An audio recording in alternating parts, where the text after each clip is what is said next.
The Japanese destroyer's searchlight swept across the waves like a finger of death. It passed just feet from our bow. We froze, engines cut to idle. 23 American sailors pressed flat against the deck of PT-164, trying to vanish into the night. Out there in the dark waters off Vella Lavella, 3 Japanese transports pushed forward. In their hold sat nearly 8,000 enemy soldiers, bound for Kolombangara, unaware that their journey was about to end in the black waters of the Solomon Sea. The date was July 19th, 1943, and in just 4 minutes we would strike from the shadows. My hands clamped so tightly to the twin 50 caliber guns that my knuckles ached. Beside me, Ensign Robert Dutch Vanderberg whispered coordinates to our skipper, Lieutenant Commander Arthur M. McPherson. The only light on our deck was the faint green glow of the compass. Behind us, hidden under the moon's shadow cast, by Vella Lavella's volcanic peaks, other American boats waited, ready to unleash hell. PT-168 and PT-171 waited in silence for our signal. We were America's secret weapons, and the Japanese Navy was about to learn why the darkness no longer belonged to them. My name is Chief Petty Officer Thomas Tom Harrigan, United States Navy Reserve. I was among the first to prove that small wooden boats could bring down steel warships. People often ask me what it felt like to be part of one of the Navy's most closely guarded secrets in 1943. The truth? We didn't think about history. We were too busy trying not to die. All we knew was this. If we failed tonight, 8,000 Japanese soldiers would reach Kolombangara, and there they would cut down American boys fighting for that airfield. Every torpedo on our deck represented hundreds of lives saved. Every transport we sent to the bottom meant fewer telegrams delivered to grieving parents back home. But to understand how 3 boats, smaller than most private yachts, could challenge the Imperial Japanese Navy at the height of its power, you need to understand what we were facing in the summer of 1943. The Japanese had turned night fighting into an art form. Since their stunning victory at Savo Island the previous August, where they sank 4 Allied cruisers without losing a ship, they ruled the darkness of the Solomons. Their sailors trained for years to fight in the black of night, without radar. Relying only on sharp eyes and flawless coordination, they called their nighttime supply runs the Tokyo Express. We called it the Rat Run. Either way, once the sun went down, they moved men and supplies with near impunity. The US Navy had bigger ships, stronger guns, and radar on our side. But we were losing the night war, our admirals still thinking in terms of traditional battle lines and daylight engagements were too slow to adapt. The Japanese owned the shadows, until we arrived. Our cruisers and destroyers, built for open ocean fleet battles, were helpless in the narrow island-choked waters of the Solomons. We needed something new, something the Japanese would never expect. That answer was taking shape in secret boatyards, from New Orleans to New York. A weapon born from desperation and American ingenuity, the PT boat, patrol torpedo, 80 feet long, 20 feet wide, not steel, but laminated mahogany plywood, powered by 3 Packard 1,200 horsepower engines, modified. Aircraft engines that could drive us past 45 knots, faster than any torpedo, faster than any warship. We carried 4 21-inch Mark 13 torpedoes, a 20mm Oerlikon cannon, 50 caliber machine guns, and enough ammunition to raise hell for 15 minutes.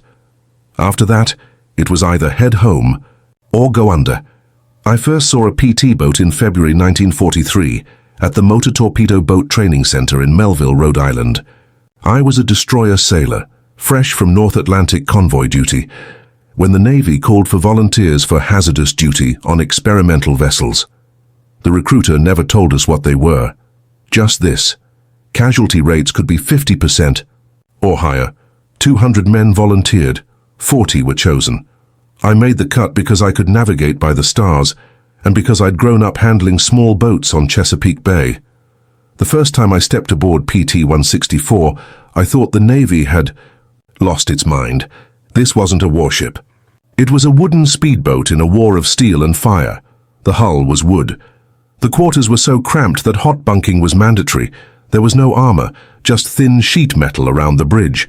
One solid hit, and we'd be burning wreckage, drifting in the surf. But then I met our skipper, Lieutenant Commander Arthur Mac McPherson, and everything changed. Mac was 28, ancient by PT boat standards. He'd survived Pearl Harbor aboard the destroyer USS Shaw. He'd fought at Midway, and now he'd volunteered for PT boats because, in his words, "I'm tired of being a target. Time to become the hunter." Mac understood what the rest of us would soon learn. PT boats weren't warships in the traditional sense. We were maritime guerrillas, seagoing assassins. We struck from the shadows and vanished before the enemy could strike back. Our crew was a band of misfits the regular Navy never would have put together. Ensign Robert Dutch Vanderberg, our XO, was a Yale mathematics professor who could calculate torpedo solutions in his head faster than most men could use a slide rule. Chief Machinist's mate Carlos Charlie Mendoza had built racing engines in Los Angeles. He could make our Packards whisper like kittens or roar like lions, depending on what the fight demanded. Radio man William Sparks Patterson came from submarines, where he learned to operate radios in silence. Our torpedo man, Patrick Paddy O'Brien, treated the Mark 13s like holy relics. Each weighed 2,200 pounds, worth as much as a house back home. Paddy polished the bronze propellers like they were gold, whispering, "These beauties are the only reason the Japs will take us seriously. One shot, one kill, or we're nothing but expensive target practice." The rest of our 12-man crew included gunners, an engineer, a cook who doubled as a medic, and 3 deckhands who did everything else, black and white, city boys and farm kids, dropouts and professors, all volunteers. All knowing we probably wouldn't live to see the end of the war. Training at Melville was brutal. The Navy had already learned that enthusiasm wasn't enough. PT boats demanded something different. We practiced torpedo runs at 40 knots until we could hit targets while bouncing across whitecaps. We learned to navigate by instinct when storms swallowed the stars. We were taught to think like pirates, not sailors. Our commander, James Wild Jim Patterson, one of the few to escape, corregidor by PT boat, summed up our mission with a single rule: the Japanese expect you to fight fair. Don't. Don't fight fair, don't fight by the book. Don't fear the dark, make them fear it. That was the creed drilled into us at Melville. Commander Patterson had been right. Our greatest weapons weren't torpedoes, but surprise, speed, and raw audacity. We arrived at our forward base on Rendova on June 30th, 1943, as the invasion of New Georgia erupted. The base was barely a base at all, just a fuel dump, a few camouflaged Quonset huts and a rough wooden dock buried under palm fronds. The first thing that hit us was the smell: diesel fuel mixed with rotting vegetation and the sickly sweet stench of tropical decay. The second was the sound: artillery thunder from across the water, where Marines were dying to take Munda Airfield. This was home for Motor Torpedo Boat Squadron 9. 12 PT boats with one mission: choke off Japanese. Reinforcements in the Central Solomons. On paper it sounded simple: patrol the waters, sink anything flying the rising sun. The reality was a labyrinth of coral reefs, volcanic islands, hidden Japanese gun positions, and an enemy that owned the night. The Japanese had float planes scouting overhead, coast watchers on every island, and destroyer squadrons trained specifically to hunt PT boats. We were entering their killing ground. Our first patrol on July 5th proved it. 3 boats, including ours, slipped north to intercept a Japanese convoy near Vangunu. But before we could strike, a float plane's searchlight swept across us. Minutes later, 4 destroyers roared in, guns blazing. We scattered like startled rabbits, weaving through reefs as 5-inch shells fell around us. The sea lit up with fire. PT-158 never made it out. A shell hit her square on the deck. She vanished in a single blast. 12 men gone in an instant. For 4 hours we ran, engines screaming, dodging through channels barely wide enough to clear our hulls. No torpedoes fired, no enemy ships hit. 1 boat and 1 crew lost forever. That night, back at Rendova, the air still stinking of burned cordite and jungle rot, Mac gathered us on the dock. His voice was low, steady. "We learned something tonight. We're not destroyers. We don't fight them head on. If we try, we'll die. From now on, we strike from ambush or we don't strike at all. It was a hard truth, paid for in blood. But it shaped everything that followed. Over the next 2 weeks, we adapted. We turned trial and error into survival. We learned to slip into radar shadows cast by the islands.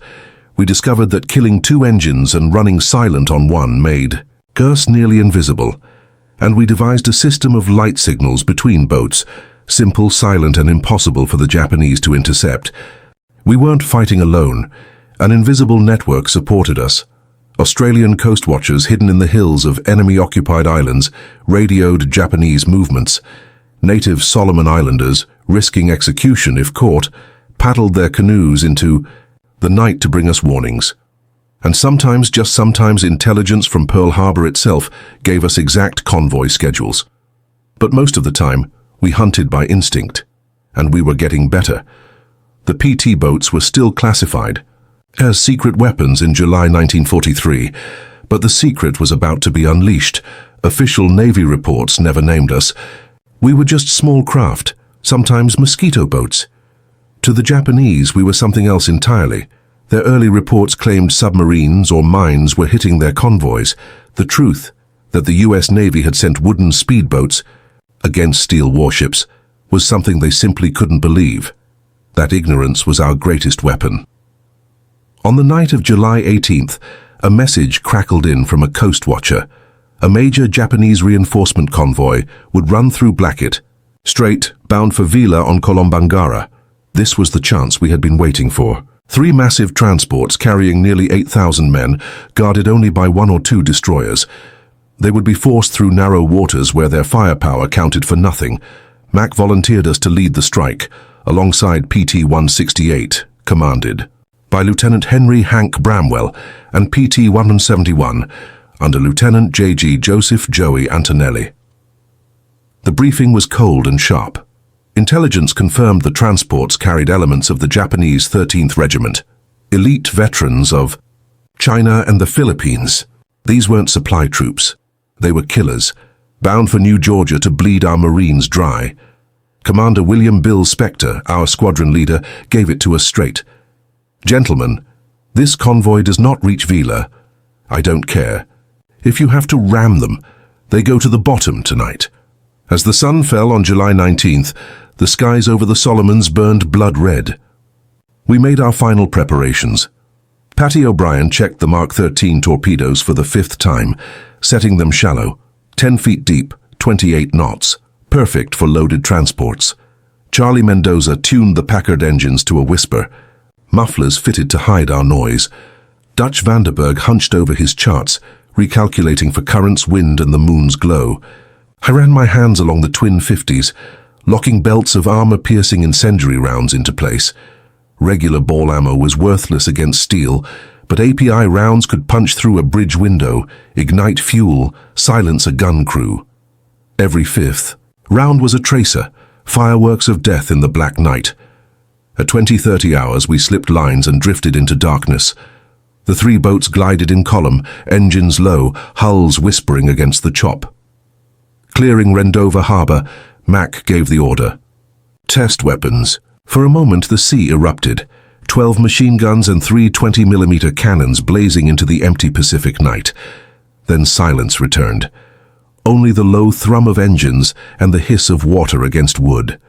The sea was rougher than we hoped. A 2-foot chop that could throw off a torpedo shot. But rough water cut both ways. The waves masked our noise, broke our wakes into shadows. Any advantage mattered when you were 80 feet of plywood hunting 400 feet of steel. By 23's hours, we slid into position off the north coast of Vella Lavella. Engines muffled, guns manned, torpedoes armed. The trap was set. Mac cut, the engines to idle. We drifted in total darkness, the boat rocking gently, every man frozen in place. The only sounds were the lap of water on our hull, and far off, the dull thunder of artillery from New Georgia. At 23:47 hours, Sparks Patterson caught the signal. 3 large ships, 2 escorts, bearing 280, speed 18 knots, range 15 miles. The hunt was on. Mac eased 2 engines to life, throttled low. We crept into position. The math was simple, the stakes anything but. Their convoy steamed at 18 knots on a steady heading. We could manage 35 without raising. Awake. If we timed it right, we'd hit them at the choke point of Blackett Strait, where maneuvering was impossible. At 0:18 hours on July 20th, Dutch's binoculars confirmed it. Black silhouettes against the starfield. Exactly where they should be. 2 destroyers leading, 3 transports behind, another destroyer trailing. Silent, disciplined, perfect formation. Mac's plan was brutally simple. PT-168 would hit from port, PT-171 from starboard. We would drive straight through the middle, after the lead transport. It meant threading the needle between destroyers, point-blank range, no room for error. All ahead slow, Mac whispered. We crept at 5 knots, letting the convoy walk into the trap. At 2,000 yards, their engines reached us. Deep, thunderous diesel beats, pushing thousands of tons through black water. At 1,500 yards, we saw, details. The pagoda-style bridge of the lead destroyer, the cargo booms, figures moving on deck. At 1,000 yards, Mac gave the signal. 3 clicks on the radio. All 3 PT boats surged forward as one. Engines roared from idle to full throttle, bows rising, spray exploding off our hulls as we leapt to 40 knots. The night shattered. 3 wooden speedboats charging straight into the heart of a Japanese convoy. They never saw it coming. Lookouts scanned for submarines and destroyers, never for plywood killers moving this fast, this close. We were inside their formation before they could even shout a warning. I squeezed the triggers. My twin 50s came alive, tracers slashing into the bridge of the nearest destroyer, sparks and fire bursting from shattered windows. "Fire 1! Fire 2!" Paddy O'Brien shouted. At just 600 yards, he loosed our first pair of Mark 13's impossibly close range. Missing was impossible. The torpedoes spat from their tubes, splashing into the sea, phosphorescent wakes streaking like twin comets toward a converted passenger liner stuffed with over 3,000 Japanese troops.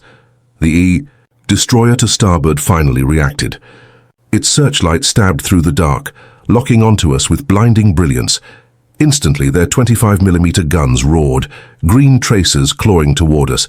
Shells slammed into the water, spraying our deck, hissing like demons. Then, impact. The first torpedo slammed just after the liner's bridge, the explosion ripping the night apart. The second hit midships, breaking her spine. The 8,000-ton transport heaved upward, then cracked open, splitting in 2. Both halves began their death roll, sliding beneath the sea. Through the glare, through the fire, we saw chaos. Hundreds of soldiers thrown into the water, voices rising in screams that cut even through the engines and gunfire. Then PT-168 struck. Both of PT-168's torpedoes struck home, slamming into the second transport. That ship was crammed with ammunition and fuel for the Kolombangara garrison. The result was apocalyptic. The vessel erupted like a floating volcano, the blast so violent it knocked me flat on the deck. A wave of superheated air washed over us, and flaming debris rained down like fireballs. Small blazes sparked across our wooden deck, fires we kicked and beat out with bare hands. Now the destroyers responded. But they faced a problem. We were too close for their big guns to depress, and we were tangled in with their own transports.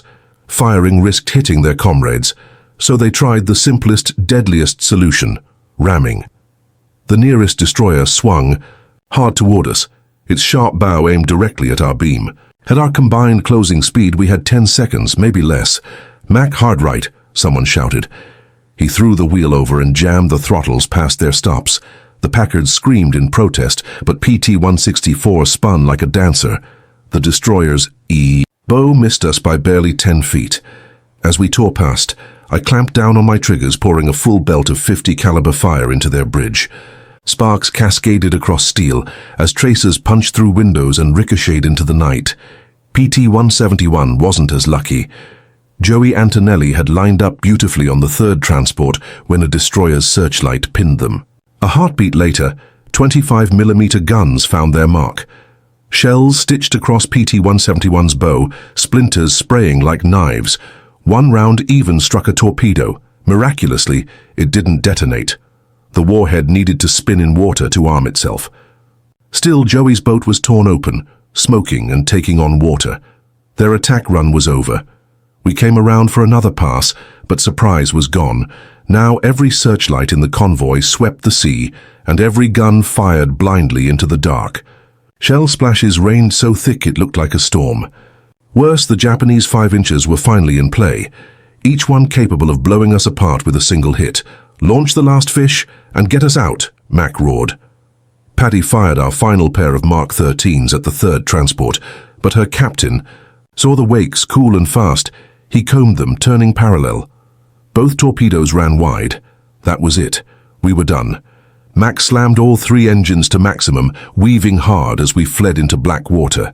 Shells geysered around us, hissing past within. Feet. We ran, pushing our Packards until they felt ready to burst. Behind us, chaos burned. PT-168, despite taking hits, had slipped one more torpedo into the already dying ammunition ship.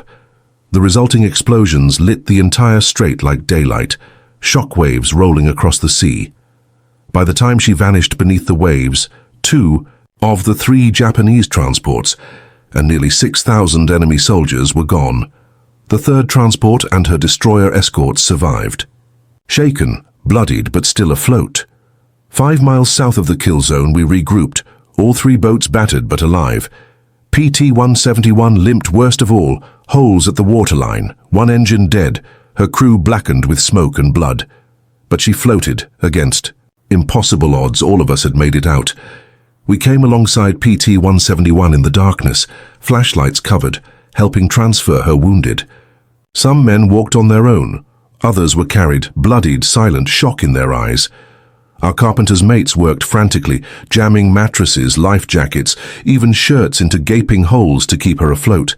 PT-168 wasn't much better. Her radio antenna was gone. Shrapnel scars ran across her deck and cabin, but she was still combat capable. Our own boat had escaped with what felt like scratches compared to the others, a few shrapnel punctures, a scorched gun barrel, blackened paint. But we were alive, and the mission had been accomplished. 2 enemy transports sunk, thousands of Japanese soldiers lost with them. The surviving transport, rather than pressing on to Kolombangara, turned and ran north, fleeing back toward Rabaul. The voyage home was its own battle. At first light, Japanese float planes scoured the skies hunting for us. We crept island to island, sliding under the shadows of palms, engines cut, camouflaging our decks with palm fronds. More than once, enemy planes droned directly overhead, as we lay frozen, barely daring to breathe. What should have been a 3-hour return stretched into 14 long hours of fear and silence, but by nightfall, every boat made it back to Rendova. The debriefing was relentless. Intelligence officers wanted everything: enemy formations, their response times, the effectiveness of their weapons. Every word we spoke was transcribed, studied, and passed to PT squadrons across the Pacific. Lessons that would save American lives and sink more Japanese ships in the years to come. But the immediate shockwaves were even greater. Radio intercepts told us the Japanese believed they'd faced new American secret weapons, high-speed Phantom torpedo craft appearing from nowhere. For the first time, the Imperial Navy feared the night. Every convoy became a gamble, every dark horizon a threat. In the weeks that followed, their entire resupply doctrine shifted. Convoys grew larger but less frequent. Destroyer escorts doubled, then tripled. Float planes fitted with searchlights began prowling the night skies, yet the more resources they spent protecting their lifelines, the less they had to reinforce. Their garrisons, fewer men, fewer supplies, fewer chances. The psychological blow was even heavier than the tactical one. Japanese soldiers on distant islands waited for reinforcements that never came.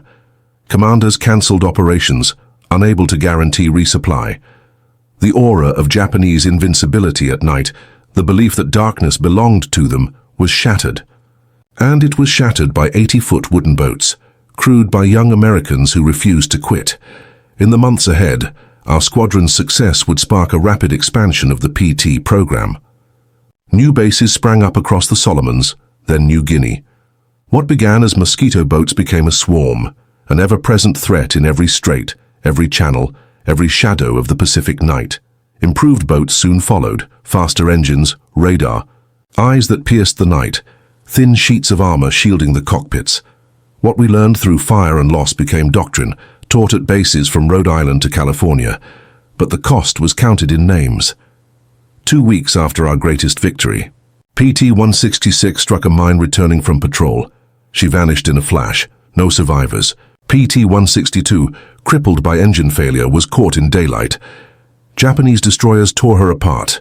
Only 3 men were pulled from the sea, and Joey Antonelli, who'd fought through Blackett Strait at my side, was killed by a sniper while refueling his boat. By the time I rotated home in October of '43, 7 of our 12 boats were gone. 73 men lost, but the record spoke for itself. Over 40 Japanese ships sunk or crippled, thousands of soldiers drowned before they ever reached the fight. It was a brutal exchange rate, but a necessary one. Our boats could be replaced. The enemy's ships and their veteran crews could not. I returned in March 1944, serving as executive officer of PT-321 in the Philippines. The boats were better then, radar, armor, torpedoes that ran true. But the heart of it never changed. Speed, surprise, audacity. Wooden daggers in the dark. The Japanese tried everything to stop us. Hunter-killer destroyers, radar pickets, even suicide boats meant to ram us. But they could never be everywhere. They could never make the night safe again. What they had once owned, they had lost forever. And the men who fought beside me, each carried the war in his own way. Mac McPherson survived, his courage in the Solomon's earning him the Navy Cross and 2 Silver Stars. He stayed in the service, commanded destroyers in Korea. When he died in 1987, his son told me Mac always said the PT boats taught him what courage really was, not the absence of fear, but moving anyway through it. Dutch Vandenberg went back to Yale, but the war never left him. He became one of America's great oceanographers, tracing the same currents he once used to thread through reefs and convoys under fire. After dodging destroyers at 40 knots, he told me once, everything else was easy. Charlie Mendoza returned to Los Angeles, back to engines. Tricks. He'd learned coaxing life out of temperamental Packards, made him a legend among hot rodders. His garage bore a sign that read simply, Speed Shop. We made PT boats fly, he liked to say. Patty O'Brien stayed Navy, wrote the manual on torpedo maintenance still used decades later, but he never forgot July 20th, 1943. Those were my fish that sank those transports, he'd say with pride. 2 shots, 2 hits, 6,000 Japanese who never made it to kill Americans. The PT story was often buried under the shadows of Midway, Guadalcanal, Leyte Gulf, but those of us who served on the mosquito boats knew the truth. We proved that courage and ingenuity could bend the rules of war, that 80 feet of plywood could humble 400 feet of steel. That American sailors, many of whom had never even seen the ocean before the war, could master it and own the night, because in the end, it was never just about the boats. The real secret weapon was us. It was never just the torpedoes. When they worked, they were devastating. But the true secret lay in something far greater, the American spirit of innovation. The refusal to give up when old methods failed. The courage to try something untested, even if it looked like madness. Our admirals once dismissed PT boats as toys, but in the hands of determined sailors, those toys with teeth rewrote the rules of naval warfare. We proved that victory didn't have to be decided by battleships trading shells over miles of ocean. It could come from speed and stealth, from striking where the enemy least expected, and vanishing into the night before they could respond. Every missile boat, every fast attack craft, every whispering stealth vessel sailing today carries the DNA of those plywood speedboats that haunted the Japanese fleet. In 1943, a new phrase entered their vocabulary, mosquito boat terror. Post-war Japanese admirals admitted the truth. Submarines they could hunt with depth charges, aircraft they could see coming, but PT boats, they called them devil boats, appearing from nowhere, striking like cobras gone before a searchlight could find them. They made the Imperial Navy afraid of its own element, the night. And that fear hat was more valuable than any ship we ever sank. It marked the turning point. When the Japanese Navy, masters of the Pacific since Pearl Harbor, first began to doubt themselves, when men trained all their lives for night fighting started flinching at shadows on the horizon. That was the battle we truly won, not just with explosions, but with uncertainty, with courage, with audacity. 80 feet of plywood, crewed by ordinary men, changing the course of a war. The evolution of PT boats during the war was nothing short of remarkable. The early boats, like the ones we first took into battle, were peacetime designs pressed into service out of desperation. By 1945 they carried radar, rockets, advanced torpedoes, even the first crude guided missiles. Yet the essence never changed. Small, fast, deadly, crewed by volunteers reckless enough, or brave enough, to gamble their lives against steel giants. One story captures that spirit better than any. October 1944, the Battle of Leyte Gulf. A squadron of PT boats faced the Yamato, the largest battleship ever built. Their torpedoes couldn't pierce her armor, their guns couldn't scratch her decks. But they attacked anyway, darting in, forcing the massive warship to turn, buying precious time for American escort carriers to escape. Small boats didn't sink the giant that day, but their courage saved countless lives. The PT bases themselves became legends: Rendova, Tulagi, Mios, Woendi, names that meant mosquitoes, malaria, and midnight missions. These weren't Pearl Harbor or San Diego with officers' clubs and clean sheets. These were muddy hellholes, where we lived on Spam and cigarettes, where mail took months to arrive, and the only entertainment was poker and rumors. And yet, morale stayed high, because we knew we were making a difference. The Solomon Islanders deserve their place in that story. They risked everything to guide us through reefs, to rescue downed airmen and shipwrecked sailors, to bring us intelligence on Japanese movements. Many paid with their lives when caught helping Americans. Their courage and sacrifice were every bit as vital as our torpedoes. So too were the coast watchers, those lonely men hidden on Japanese-occupied islands with nothing but radios and binoculars. They were our guardian angels. Their voices, crackling through the ether, warned us of bomber raids, destroyer squadrons on the move, and convoys ripe for ambush. Many times, their reports saved entire bases from annihilation. We rarely met them, but we owed them everything. Technology evolved alongside tactics. Radar was primitive at first, barely able to tell a ship from an island. But by late 1944, it gave us eyes in the darkness. Suddenly the Japanese, who had once owned the night, were blind. We could see them before they saw us. We learned to scatter aluminum foil to confuse their radar. We developed wolfpack tactics, striking from multiple directions at once. We even used shore batteries as bait, luring the enemy into revealing their positions before we closed in for the kill. And then there were the missions nobody ever heard about. Landing coast watchers deep behind enemy lines, pulling trapped Marines off burning beaches, running ammunition to isolated outposts under fire. These didn't make headlines, but they were every bit as dangerous as attacking destroyers. Because in the end, the PT war was never just about sinking ships. It was about courage, ingenuity, and the invisible threads of sacrifice that stretched from island natives to coast watchers to crews of wooden boats. Not every mission was glamorous. Most weren't. They weren't dramatic torpedo attacks against convoys. They were the grinding, dangerous jobs nobody else wanted. Sneaking men ashore, evacuating the wounded, running supplies through storms and enemy fire.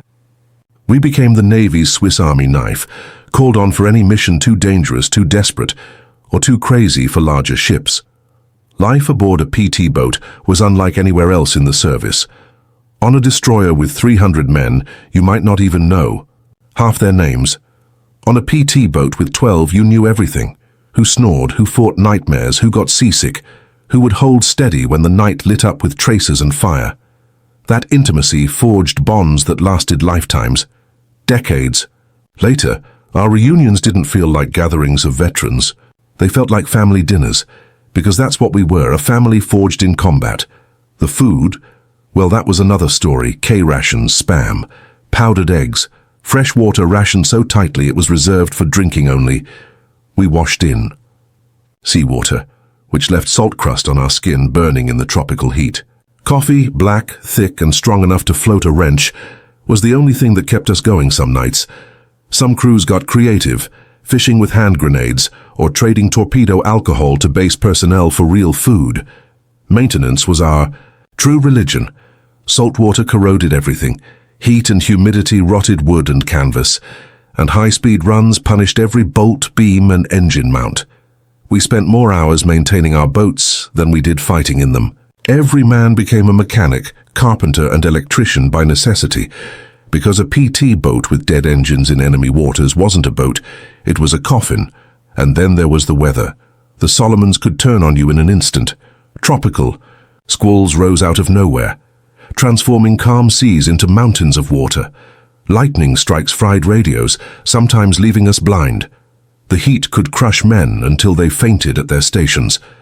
But storms were both curse and blessing. They hid us from planes, masked our movements, and made us disappear among wind-driven waves. Navigation in that watery labyrinth was an art form they never taught at Annapolis. The charts were outdated, some based on surveys from the 1800s. Coral shifted with every storm, reefs appearing where none had been weeks before. We learned to read the sea by instinct, the color of the water, the smell of land, the shape of the waves. Every patrol added another mental map to the ones already etched in our minds. The Japanese adapted quickly. They built shallow draft destroyers designed specifically to hunt us. They used float planes to coordinate with warships, trapping us between sky and sea. They even tried using captured PT boats as decoys, but every move they made we answered with one of our own. For every countermeasure, we found a counter to the counter. It was a deadly game of chess, played across black water, where one wrong move meant fire, steel, and the sea claiming you whole. It became a deadly game of chess, played at 40 knots in the dark. But beyond the tactics and victories, there was a cost few ever talk about, the toll on the men themselves, living on edge, night after night, knowing any patrol could be your last, watching friends die in fire and seawater. It marked us all. Some men broke under the pressure, asking for transfers even if it meant being branded cowards. Others couldn't get enough, chasing the next mission, the next jolt of adrenaline. Most of us, and we simply endured. We learned to live with fear that never went away. Our humor turned dark, but it kept us sane. We gave our boats names like Sudden, Death, and Grim Reaper. We painted cartoon characters on torpedoes. Donald Duck riding a bomb was a favorite. We even wrote songs about sinking Japanese ships. The grimmer the better. It was armor, not of steel, but of laughter. The impact of PT boats stretched far beyond the Pacific. When Allied planners prepared for D-Day, PT boats were included to shield the invasion fleet from German E-boats. Our lessons in the Solomons spread to the Mediterranean, the English Channel, even the rivers of Europe. And after the war, navies around the world copied what we had proven. That small, fast, lethal craft could change the balance of naval power. Now, looking back across decades, I'm still amazed we survived. We were kids, boys really, handed deadly toys in a war that killed millions. We made mistakes that should have killed us. We took risks that make me shudder in hindsight, but somehow we turned an experiment into a weapon that changed the war. That's the legacy of the PT boats. Every modern fast attack craft, every special operations vessel designed to strike from the shadows, carries the DNA of those wooden speed demons. Sailors who crew them today may not know about the Black Knights off Vella Lavella, but they are our spiritual descendants. They carry forward our creed: speed, surprise, audacity. When people ask me if I'm proud of my service, I tell them about one night, July 20th, 1943. 3 wooden boats against a convoy of steel giants. We sank thousands of enemy troops before they could ever reach the fight. We emerged from the darkness, struck with precision, and vanished before the enemy could answer. That night, America's secret weapon proved its worth. The Japanese were stunned, not just by the boats themselves, but by what they symbolized. They had studied our battleships, our carriers, our traditions, but they never imagined we would send plywood speedboats, bristling with torpedoes, against their empire. That failure of imagination cost them dearly. The last operational PT boat was retired in 1959, replaced by faster, more advanced vessels. But for those of us who served, they will always be the boats that helped win the Pacific War. We proved that victory isn't always about size or armor. It's about courage, daring, and the will to fight. As I sit here now, surrounded by old photos and yellowed clippings, I can still hear the roar of Packard engines in the night. I can still taste the spray of Solomon's seawater, still smell cordite and diesel on the air, and above all, I can still feel the pride of being part of something revolutionary. We were boys who became men in those wooden boats. We didn't start the war, but we were determined to finish it. We attacked from the shadows where our speed and surprise gave us strength, and in doing so, we shattered Japan's illusion of nighttime supremacy. That is the true legacy of the PT boats, not just the ships we sank or the battles we won, but the proof that free men fighting for freedom can turn weakness into strength and bring down an empire. We were small, we were fast, we were deadly. We were America's mosquito fleet, striking from the darkness, one torpedo at a time. And from those shadows, the rising sun began to set.